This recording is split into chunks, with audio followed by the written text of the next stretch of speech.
Des stars qui disparaissent du jour au lendemain de la toile, des enfants privés de jeux vidéo en ligne, une censure renforcée.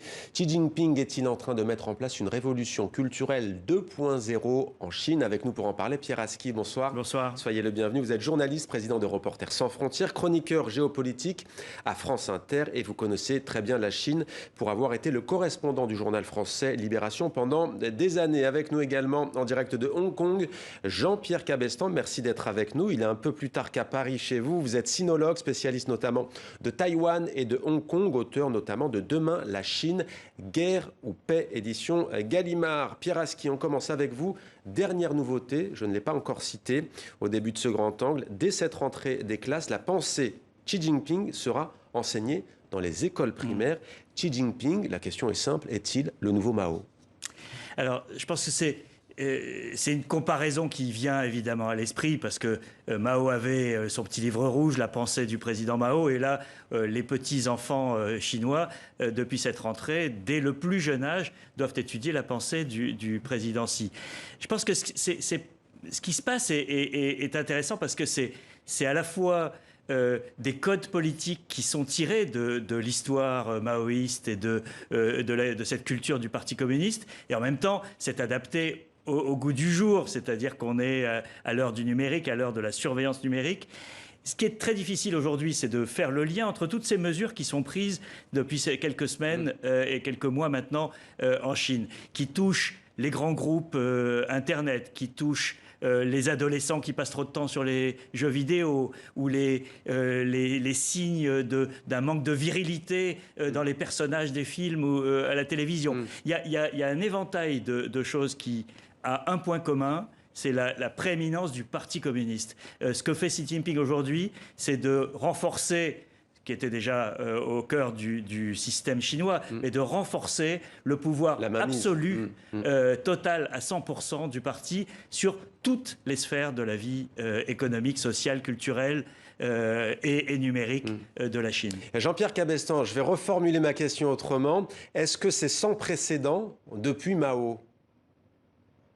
Oui, c'est sans précédent parce que depuis Mao, avec Deng Xiaoping, Jiang Zemin et ses successeurs, on a assisté quand même à une ouverture de la Chine, une plus grande intégration de l'économie chinoise dans l'économie mondiale, une plus grande aussi influence extérieure sur la société chinoise, marquée par des interactions de plus en plus intenses.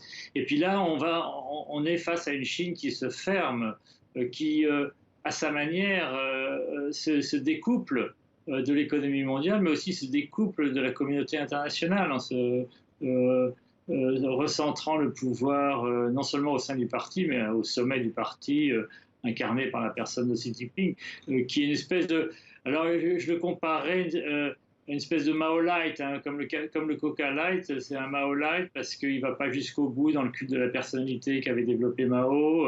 Sa pensée est une pensée extrêmement simple, hein, c'est au niveau primaire, je dirais effectivement, c'est pour ça que c'est introduit dans les écoles primaires.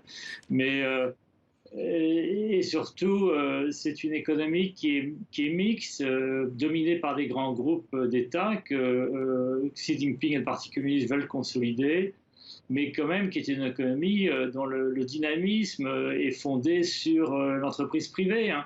Alors une entreprise privée, un secteur privé qui a développé des nouveaux monopoles, hein, qui notamment des grandes entreprises qui occupent une position dominante, hein, comme Alibaba, comme Tencent et d'autres.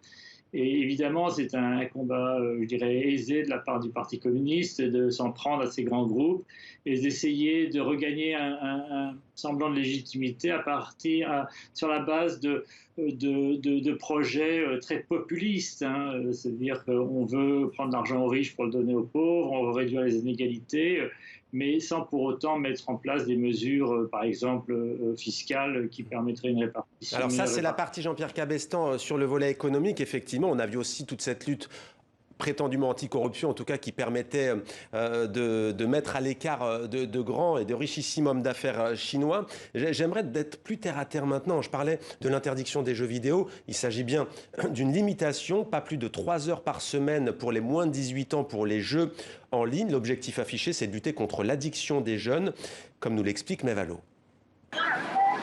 Fini les vacances. Les élèves chinois retrouvent le chemin de leur école pour une rentrée placée sous le signe des restrictions, et pas seulement sanitaires. Bientôt, les moins de 18 ans auront interdiction de passer plus de 3 heures par semaine devant des jeux vidéo en ligne. Cela convient à mon fils, mais nous ne voulons pas lui interdire complètement les jeux vidéo. Même les jeux vidéo ont leur utilité. Mais les médias d'État les considèrent comme un opium mental. Les jeunes Chinois, comme les autres, adorent les jeux vidéo. Pour endiguer le phénomène d'addiction et ses conséquences sur la scolarité, la réglementation interdisait déjà aux mineurs de jouer en ligne entre 22h et 8h. Ils pourront désormais le faire seulement les vendredis, samedis et dimanches, entre 20h et 21h. Un serrage de vis que certains, parmi les premiers concernés, trouvent un peu excessif. Je pense que le contrôle est un peu strict. C'est comme tuer les jeux d'un seul coup, sans donner d'explication à ceux qui les créent. Afin d'empêcher tout contournement de l'interdiction, identification et reconnaissance faciale seront obligatoires pour se connecter. La nouvelle réglementation vise autant les géants du numérique chinois qu'à renforcer l'emprise du Parti communiste sur les plus jeunes. Autre nouveauté pour les élèves chinois du primaire et du collège cette année, l'enseignement de la pensée Xi Jinping. Pierre Aski, une réaction sur cette question des jeux vidéo, parce que ça peut paraître anodin, on sait que c'est un fléau pour une partie de la jeunesse dans le monde, mais vu d'ici, on a le sentiment que la Chine veut contrôler, y compris les plus jeunes au sein du foyer. Qu'en est-il? Alors, vous savez, il y a quelque chose de paradoxal dans cette mesure, c'est qu'elle est populaire chez les parents. Et les parents de la classe moyenne qui n'arrivent pas à contrôler effectivement la présence de leurs enfants ou leurs enfants sur les jeux vidéo et qui sont très contents de voir que le parti fait leur boulot, c'est-à-dire limite le temps des enfants. C'est le côté populiste dont parlait Jean-Pierre Cabestan il y a quelques minutes, c'est-à-dire qu'une partie de ces mesures sont aussi destinées à flatter la classe moyenne qui est aujourd'hui la vraie base sociale du Parti communiste. On ne le sait pas assez, mais la grande révolution qu'il y a eu en Chine ces 2 dernières décennies, c'est le passage d'un parti soutenu par la classe ouvrière et la paysannerie, comme la mythologie historique, à un parti de la classe moyenne. Et donc, interdire aux jeunes de passer trop de temps sur les jeux vidéo, ça plaît aux parents chinois. Jean-Pierre Cabestan, on va passer à un autre volet dans ce grand angle, puisque c'est le cœur de votre livre, hein, vous le dites. Est-ce qu'il y a un risque de guerre du côté de la Chine, selon vous?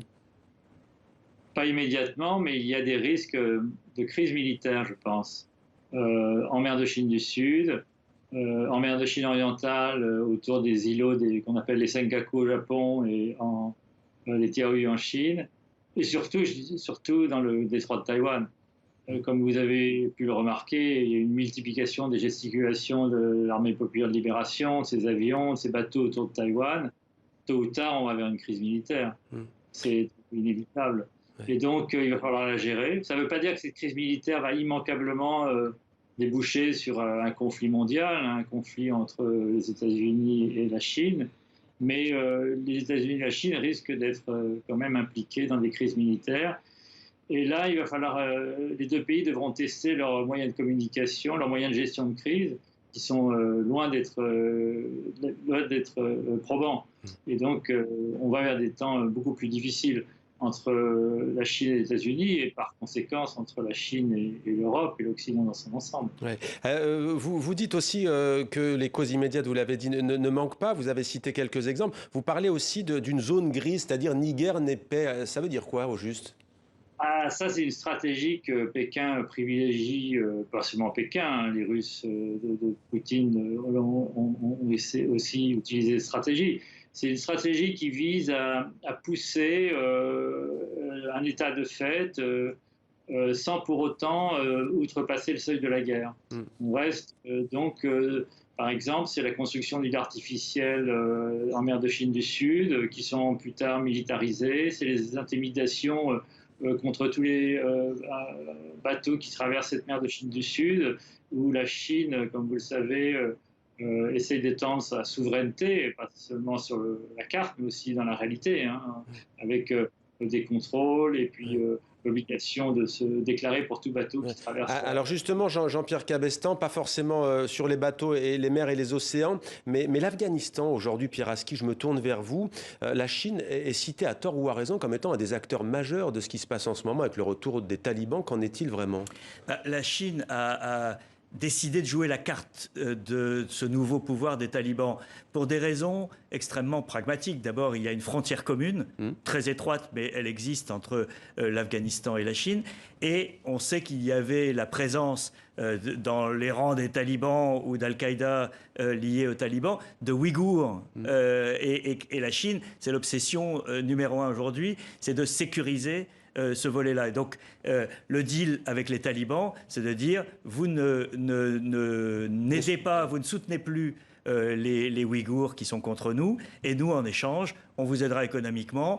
C'est une manière à la fois de prendre la place des États-Unis dans l'imaginaire de la région. Sans s'engager. C'est très important. Et deuxièmement, d'assurer sa sécurité. Et donc, à relativement peu de frais pour l'instant, la Chine se positionne comme l'un des parrains de ce nouveau pouvoir. C'est assez paradoxal entre les islamistes fondamentalistes et un parti communiste, mais c'est d'un pragmatisme absolu dans lequel on reconnaît effectivement une vraie habileté tacticienne de Pékin. Merci beaucoup Pierre Aski d'avoir répondu à nos questions. Merci Jean-Pierre Cabestan également d'avoir été avec nous ce soir en direct de Hong Kong.